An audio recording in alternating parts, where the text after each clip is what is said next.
dans les équipes, c'est un petit peu la même chose que sur les espaces, Yammer, sur les communautés Yammer. C'est-à-dire qu'on a des publications, des flux en fait d'échanges qui sont thématisés en fonction des titres des canaux de chaque équipe et les utilisateurs ne sont pas notifiés dès que quelque chose est publié dans, ce flux, dans cette page publication.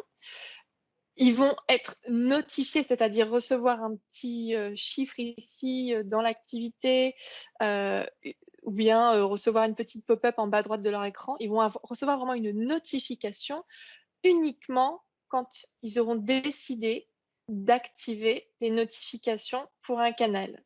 Donc là, vous voyez le canal de blog dans le canal général de Blog d'Evolis, moi j'ai activé mes notifications ici. Donc ça se passe dans les 3 petits points, notification du canal. Par défaut, tout est désactivé.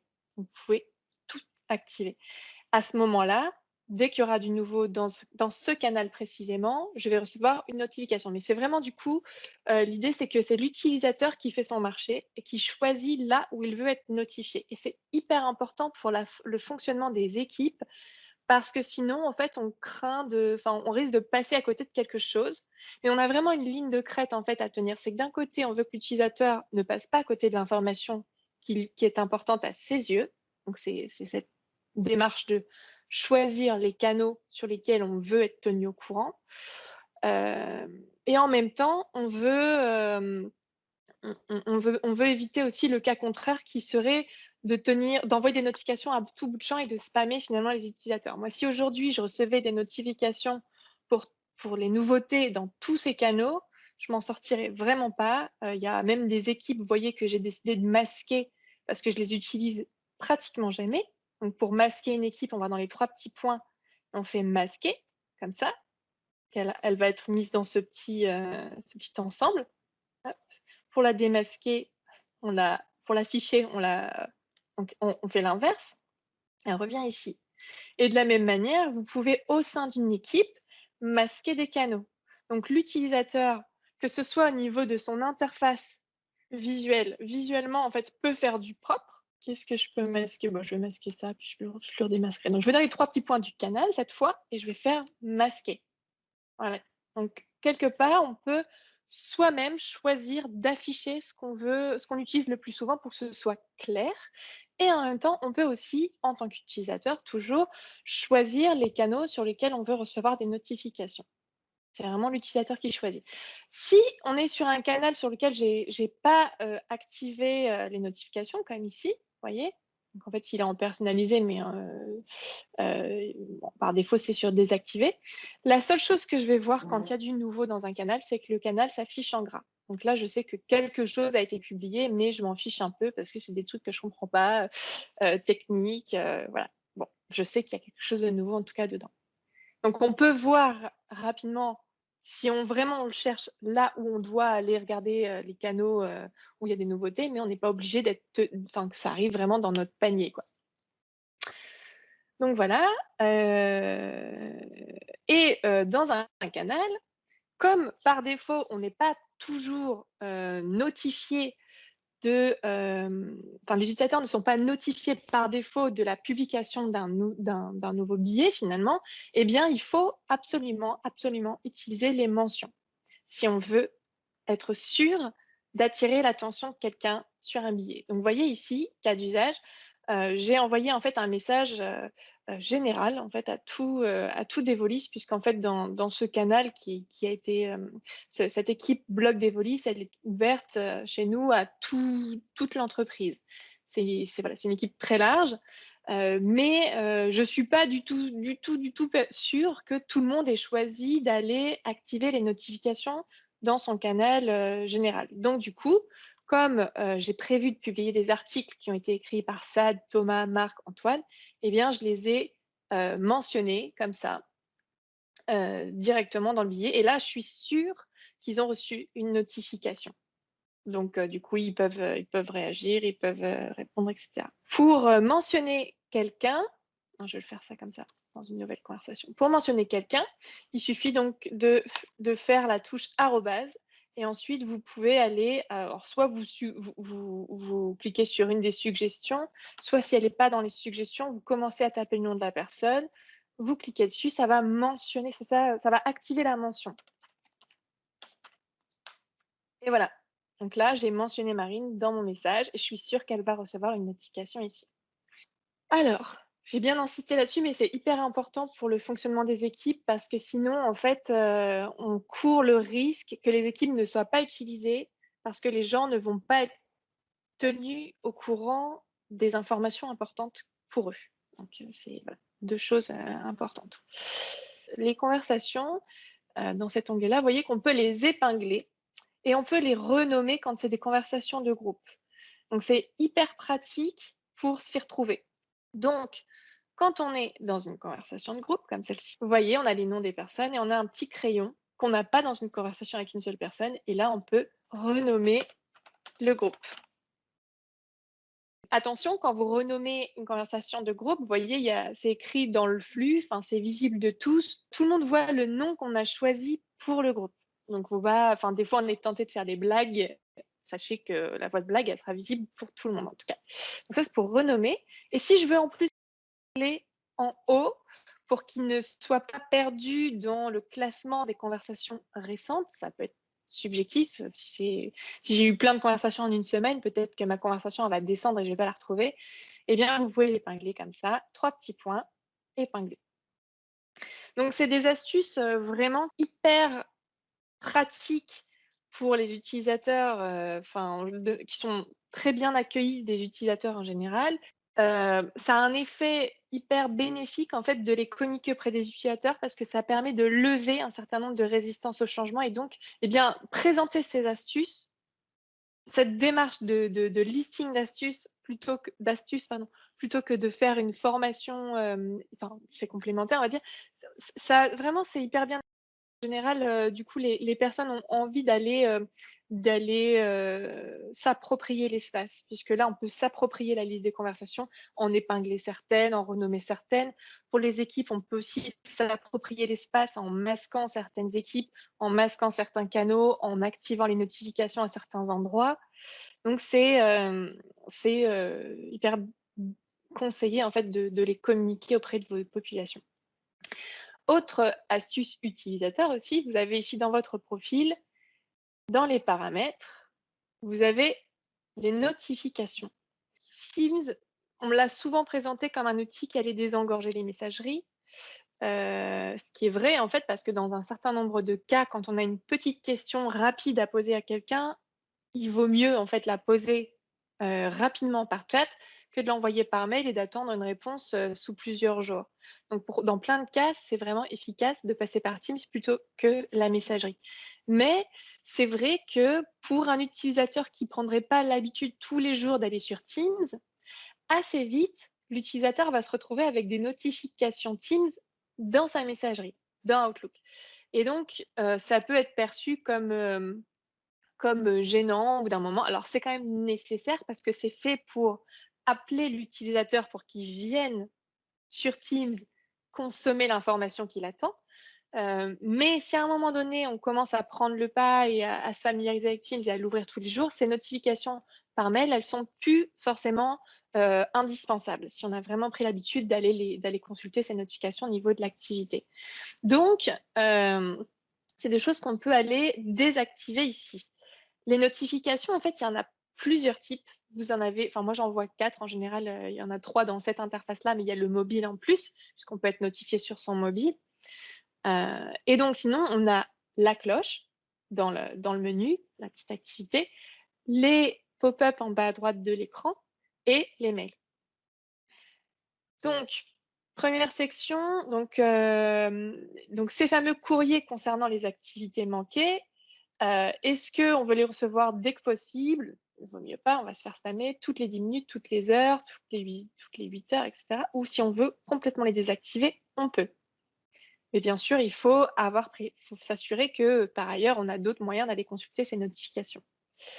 Alors l'apparence et le son, est-ce qu'on veut afficher l'aperçu des messages et mettre un son, sur les petites pop-up en bas à droite? Vous pouvez par exemple, si vous trouvez ça, trop gênant, si vous avez trop souvent des petites pop-up, vous pouvez désactiver le son pour, juste éviter de devenir fou. Ça peut faire du bruit. Ou bien, vous pouvez aussi enlever l'aperçu des messages dans ces pop-up. Ce qui est pratique souvent quand vous travaillez en open space ou enfin voilà, vous avez envie vous avez pas envie que vos messages soient tout le temps affichés, et peut-être visibles de quelqu'un qui travaillerait à côté de vous. Vous voulez pouvoir les consulter en temps voulu, donc c'est pour, voilà, pour pouvoir, assurer un petit peu plus de confidentialité, vous pouvez les désactiver. Ensuite, au niveau des équipes et des canaux, donc vous avez, la possibilité en fait de n'être notifié que quand on mentionne votre nom ou quand on vous répond à vos messages, ou alors d'être notifié sur tout ce qui se passe. Je vous encourage pas à l'activer, ça peut vite générer beaucoup de notifications, mais bon, si vous voulez être au courant de tout, vous pouvez. Et puis après, il y a la partie personnalisée ici, où en fait, on va pouvoir, en fonction de chaque événement, choisir le type de notification qu'on souhaite. Par exemple, quand on mentionne mon nom, est-ce que je veux que la notification, elle soit dans la pop-up en bas à droite, ce qu'ils appellent la bannière, plus dans le flux, c'est-à-dire la petite cloche dans le menu, ou bien est-ce que je veux que ce soit uniquement dans le flux? Ce qui me permet si vous aimez pas les pop-up, en fait, vous pouvez en avoir le moins. C'est ça l'idée, quoi. Si vous, la petite cloche, ça vous suffit, vous pouvez. Encore une fois, l'utilisateur a la possibilité de modeler un petit peu son espace, de mettre, de le mettre, de l'adapter à son propre style de travail, en fait. Si vous aimez pas, les pop-up intempestives, vous pouvez tout à fait vous en passer. Est-ce qu'on mentionne mes équipes? Pareil, même principe. Alors, vous remarquerez ici que les mentions personnelles, mentionner mon nom, on ne peut pas le désactiver. Donc, je reviens sur ce que je disais tout à l'heure. Quand on mentionne quelqu'un, on est sûr, on est garanti à 100% que la personne recevra une notification pour la bonne raison qu'il est impossible de désactiver les notifications pour les mentions. Donc voilà, donc vous avez compris le principe. Je ne vais pas les faire tous un par un, mais par exemple, voilà, les mentions j'aime ou les réactions, vous pourriez tout à fait décider de les désactiver ou enfin comme vous voulez. Si vous jugez que c'est moins important que le reste, si donc à un moment donné vous trouvez que vous jugez que vous recevez trop de notifications, il y a moyen d'en recevoir moins en passant par, cette interface-là. Après, vous avez le même principe pour les conversations, les réunions, les contacts. Donc ça, c'est la possibilité, si vous le souhaitez, de suivre attentivement le statut de disponibilité d'une personne. Si vous voulez, par exemple, parler à Marine le plus vite possible, vous pouvez tout à fait, mettre son nom ici. Elle fait partie des personnes dont le statut est surveillé et dès que Marine sera disponible, je vais recevoir une notification. Une autre façon de le faire, c'est quand vous allez ici dans l'onglet conversation, vous pouvez aller sur les 3 petits points à côté du nom de la personne et dire «M'avertir lorsque le statut devient disponible». Voilà. Petite astuce, encore une fois de bon sens, au niveau des conventions de nommage de vos équipes. Si vous êtes dans une équipe qui est strictement réservé à l'usage interne. Vous pouvez comme ça, le préciser. Alors nous, on l'a fait comme ça, hein, il y a peut-être des façons plus courtes de le faire, mais le préciser en préfixe ou en suffixe du nom de votre équipe et faire de ça une sorte de règle générale du nommage des équipes, ce qui permet à l'utilisateur de voir tout de suite, à quelle est la population qui a accès à cette équipe. Puisque dans les équipes, on peut avoir des invités externes qui viennent collaborer, qui viennent avoir accès aux documents. Donc, il faut éviter de transmettre des documents, des informations à l'externe alors que c'était censé être confidentiel ou rester en interne. Donc ça, c'est une petite astuce. Sinon, si vous ne savez pas exactement qui a accès à une équipe, vous pouvez toujours aller dans les 3 petits points, vous faites «Gérer l'équipe» et vous pouvez consulter la liste ici, alors, vous voyez les propriétaires, donc les personnes responsables de l'équipe. Et en dessous, on a les membres, c'est les personnes internes, et les invités qui sont externes. Donc là, on voit que j'ai que des membres, membres, membres. Il y a pas d'invités externes. Il est possible, au niveau de la gouvernance, en fait, à un niveau administratif, de désactiver complètement pour toutes les équipes la possibilité d'inviter des personnes externes dans les équipes Teams. Tout comme il est possible au niveau de ces consoles d'administration Teams, de désactiver la possibilité dans les conversations, dans le chat, de chatter avec des personnes de l'extérieur qui auraient leur propre compte Teams ou leur propre compte Skype. Par défaut, on peut tout à fait discuter avec des personnes de l'extérieur dans les conversations. Il suffit juste en fait d'aller saisir l'adresse mail de la personne et voilà, vous allez pouvoir avoir une discussion inter-entreprise. Je vais vous montrer maintenant des astuces au niveau de la gestion des équipes, donc toujours dans les 3 gérer l'équipe. Voilà, alors souvent on connaît bien cet écran-là, donc qui permet d'ajouter des membres, mais vous avez ici aussi un écran qui vous permet d'ajouter des canaux. Alors par ailleurs, souvent on le fait directement ici aussi, hein, ajouter un canal. Alors, vous avez la possibilité d'ajouter des canaux privés au sein de vos équipes. Donc, il faut juste savoir en amont que quand on crée un canal public, il sera public. On ne pourra pas changer son statut. Et quand on crée un canal privé, on ne pourra pas non plus le transformer en canal public. Qu'est-ce que c'est un canal privé et qu'est-ce que c'est un canal public? Public, ça veut dire tout simplement ouvert à l'ensemble des membres qui sont dans cette liste-là, les membres de l'équipe. Donc là, j'ai 41 membres invités et un propriétaire, donc 42 personnes ont accès au canal général, qui est un canal public. Le canal privé, qui a un petit, un verrou à côté, enfin un cadenas, c'est une liste à part. Alors, il faut en prérequis faire partie des personnes qui ont accès à l'équipe, mais la gestion des accès, vous voyez, elle se fait à un autre niveau. On peut ajouter des membres. Alors, je pense qu'au niveau du canal, on doit peut-être pouvoir le voir.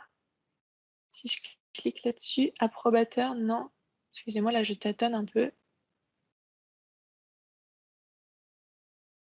Gérer le canal. Voilà. Donc, vous voyez, on a le même type de liste. Et là, en fait, c'est mes approbateurs. Donc, c'est un canal que j'ai créé plus pour une partie un peu plus management, en quelque sorte. Donc voilà, si vous avez des sujets un peu plus confidentiels, il y a possibilité de faire des silos comme ça. C'est possible. Dans l'onglet paramètres, donc vous avez la possibilité, bien sûr, de mettre une image sur votre équipe. Donc, vous voyez, là, il y a eu le logo de Devolis qui a été mis. Quand même, ça permet de les identifier un peu plus clairement aussi, hein. Donc, c'est des images carrées. Voilà.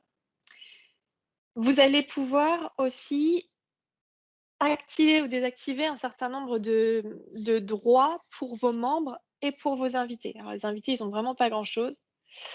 On va voir juste après. Les membres, donc, vous pouvez les autoriser ou leur interdire la création de canal, l'ajout d'applications et plus encore, surtout la création de canal et l'ajout d'applications. Donc ça, tout simplement, est-ce que vos utilisateurs, vous voulez qu'ils aient la possibilité ici d'ajouter des canaux ou pas?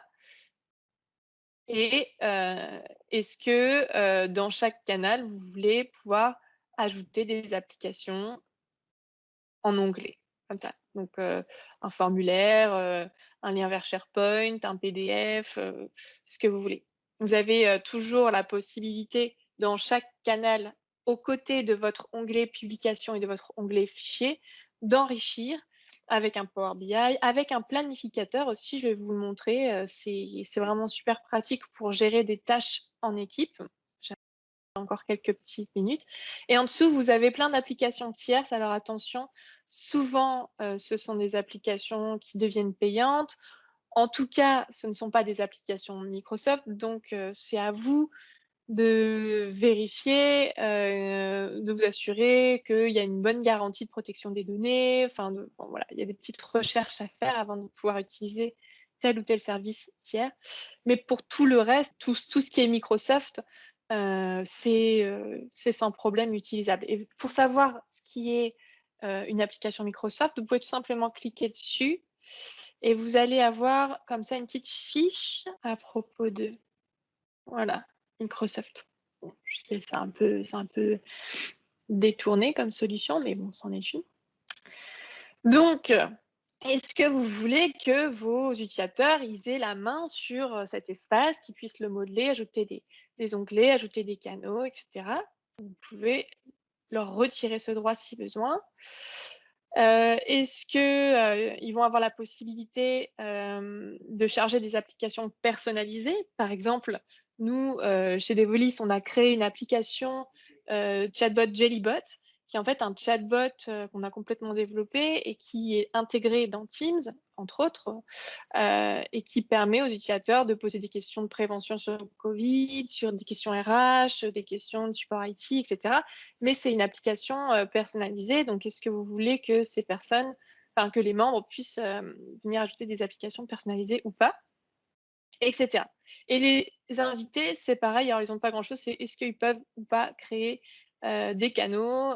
Donc après là, vous voyez, c'est grisé parce que je pense que ça a été géré à un niveau au-dessus, au niveau de la gouvernance, du tenant Teams, donc on me pose même pas la question. Au niveau d'une équipe, vous avez aussi la possibilité de proposer des balises qui sont mentionnables également. Les balises, c'est des mots-clés, tout simplement. Par exemple, équipe bleue, dans lesquelles vous allez ajouter des personnes. Voilà. Je vais mettre moi également dedans. Enfin voilà, vous en ajoutez autant que vous voulez. Voilà, vous tapez sur créer, vous avez votre valise, équipe bleue, et dès lors, en fait, tac, tac, tac, je vais aller en réponse ici. Hop, vous pouvez mentionner votre balise. Donc ça, c'est encore une autre astuce pratique. Si vous voulez faire des équipes dans les équipes, c'est tout à fait possible et comme ça, vous avez la possibilité de mentionner des gens. C'est l'équivalent d'une liste de diffusion, d'une certaine manière. Si dans Outlook, vous aviez l'habitude d'utiliser des listes de diffusion, vous pouvez sans problème, comme ça, contacter plein de personnes d'un coup avec un système de balises. Alors, si vous voulez contacter plein de personnes d'un coup dans le même genre, vous pouvez aller dans le canal. Donc toujours, la même chose, si je vais dans le canal approbateur, je vais être sur une population réduite. Vous êtes dans un canal et vous pouvez démarrer une réunion improvisée, même si celle-ci n'a pas été prévue au planning, vous pouvez appeler toutes les personnes de ce canal d'un seul coup, en toute urgence, voilà. Bon, là, je vais pas le faire parce que comme je vous ai dit, c'est un canal qui est ouvert à tous les volis, donc il faut faire attention à ça. Mais vous pouvez en principe très bien le faire et vous pouvez aussi le faire au niveau d'une conversation de groupe. Vous voyez là, moi j'étais avec Guillaume et Marine. Si on veut s'appeler à l'improviste, il suffit ici de passer sur un appel vidéo ou un appel on va pouvoir travailler ensemble. Donc c'est plutôt pratique. Alors quand vous créez une réunion dans Teams uniquement, hein, pas depuis, Outlook, mais vous avez aussi la possibilité d'ajouter un canal dans, votre réunion. Donc, je vais aller dans mon blog, dans général. Alors on peut ajouter que des canaux, publics pour le coup. Je vais ajouter Marine également. Bon, le reste c'est un formulaire standard. Il y a juste ce champ en fait qui est différent, que l'on retrouvera pas dans, Outlook, quand vous créez une réunion dans Outlook.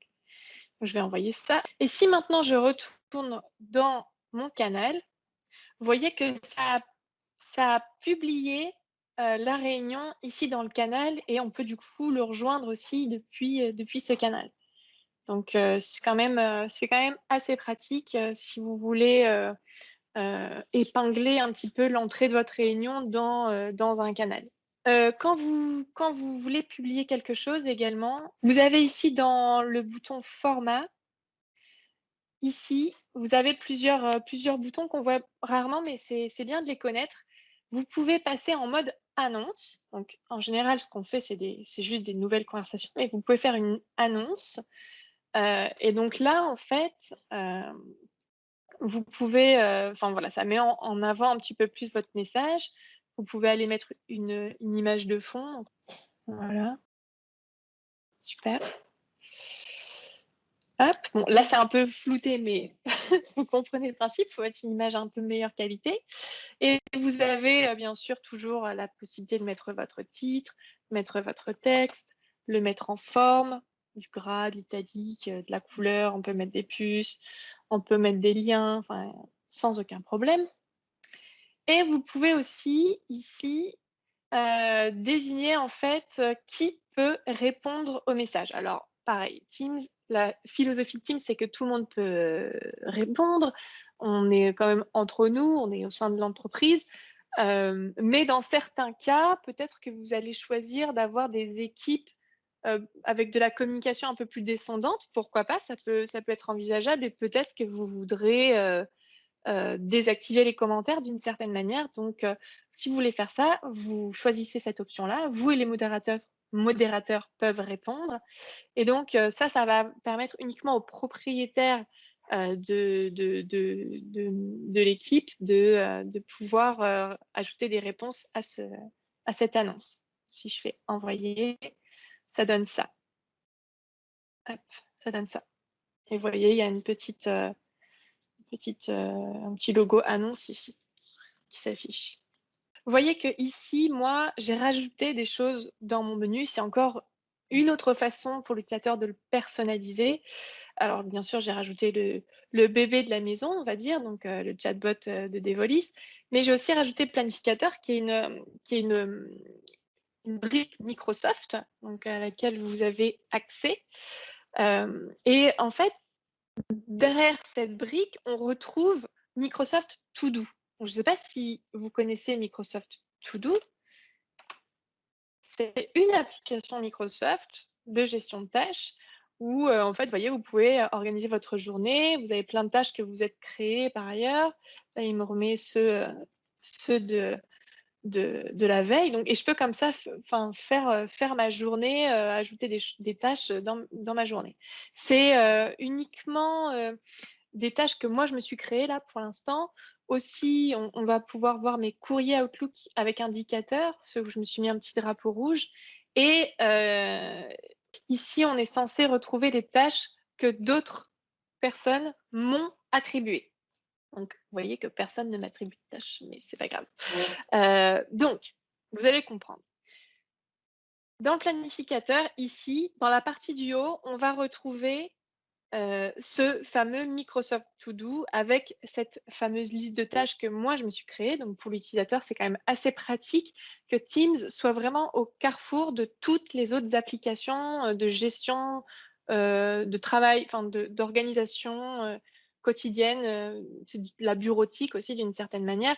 On a un accès au calendrier Outlook, on a le calendrier de contact, on a les conversations, on a ici via fichier un accès aux documents Microsoft Teams, mais aussi à l'espace OneDrive. Et on a aussi, il le fallait bien à un moment donné, on a aussi un accès à ses propres tâches. Donc dans Teams, on peut gérer ses tâches. À un niveau individuel, donc on peut se créer un certain nombre de tâches ici. Bon, je ne vais pas le faire parce que j'ai pas beaucoup de temps. Qui peuvent, enfin, après, c'est vous qui décidez le degré de finesse que vous voulez mettre dans cette liste de tâches. Des fois, c'est juste une liste de tâches écrite à la volée, mais vous pouvez très bien donner une priorité, un délai, ce qui vous permet après de filtrer et de voir vos tâches importantes et également de voir les tâches planifiées pour pouvoir s'occuper de ce qui va arriver en premier, par exemple. Et là, on a les tâches affectées à moi ou affectées à vous-même, comme ils ont dit dans Microsoft To Do. Donc, c'est les tâches que d'autres personnes m'ont affecté. Parce que dans les équipes, vous voyez là, j'ai 4 équipes qui, si je les développe, ont des listes de tâches. Là, dans le bloc Devolis, on a une liste de tâches qui est ici. Dans Devolisbot, on a 2 listes de tâches.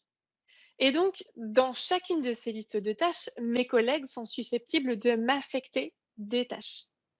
Donc, si je veux avoir une vue consolidée, une vue résumée de tout ça, je vais aller dans affecter à moi et j'aurai la liste de tout ce que les gens veulent que je fasse. Je vais vous donner un aperçu maintenant de ce que ça donne. Donc, quand on est dans une liste de tâches au niveau supérieur, c'est-à-dire au niveau collaboratif, entre plusieurs personnes, on va avoir ici plusieurs vues. On a la liste lambda, toute bête, avec plusieurs colonnes. Vous voyez, on voit à qui ont été attribuées les tâches. Mais on a aussi une vue tableau qui ressemble un petit peu à du Trello, ressemble à du Kanban.